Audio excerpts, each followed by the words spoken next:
In the cold winds of Paris, the international airport was buzzing with noise. Trolley wheels rolled over marble floors, boarding calls echoed through speakers, and passengers rushed from gate to gate.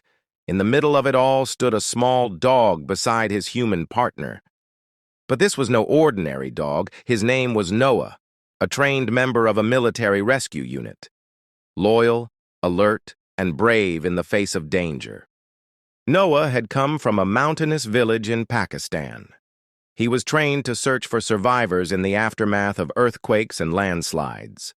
Over the years, he had found lost children, located bodies under rubble, and helped rescue teams reach the living in places where machines failed. His handler, Captain Elias, often called him a prayer answered. But this mission was different. A powerful earthquake had struck a small French town, and now there was a gas leak threatening lives. Noah was deployed with an international team to help locate survivors trapped under a collapsed school building. On the flight, Noah sat quietly while Captain Elias looked tense. He leaned close to the dog's eyes and whispered, "We don't walk by fear, Noah. We walk by faith. Just like Prophet Noah built the ark, we too must follow our calling."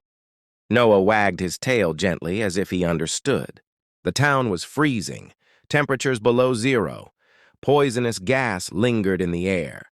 The children's cries had faded. Every minute was precious. Noah was fitted with protective gear, and a small audio system rested near his ears. With him was a young French doctor named Lucia, joining her first mission with a military dog. She asked, "Does he really understand what's happening?" Captain Elias replied with calm confidence, "He understands more than we do.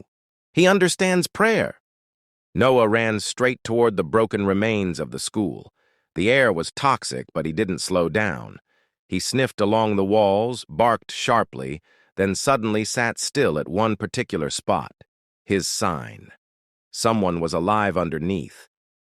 Rescue workers began digging.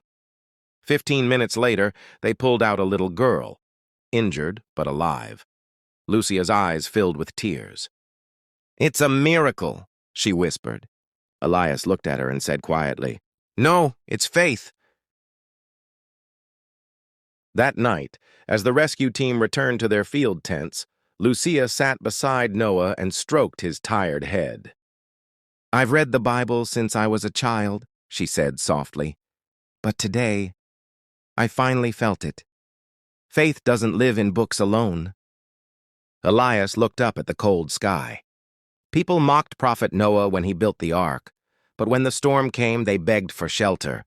Today, this dog is an ark, part of God's plan. The next morning, another tremor shook the town. More buildings cracked. The rescue command issued a full evacuation, but one old hospital still hadn't been searched. Noah wouldn't stop looking at it. He pulled on his leash, barked non-stop.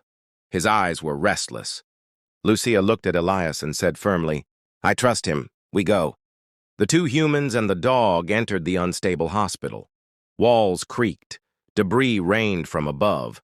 Noah paused, then bolted down a flight of stairs, sniffing through the collapsed hallway. He barked, then sat again. They began digging with their hands. Beneath the rubble, they found an elderly blind woman, alive. Her first words, "I was praying, and I heard a dog's voice." The mission ended. Dozens were rescued.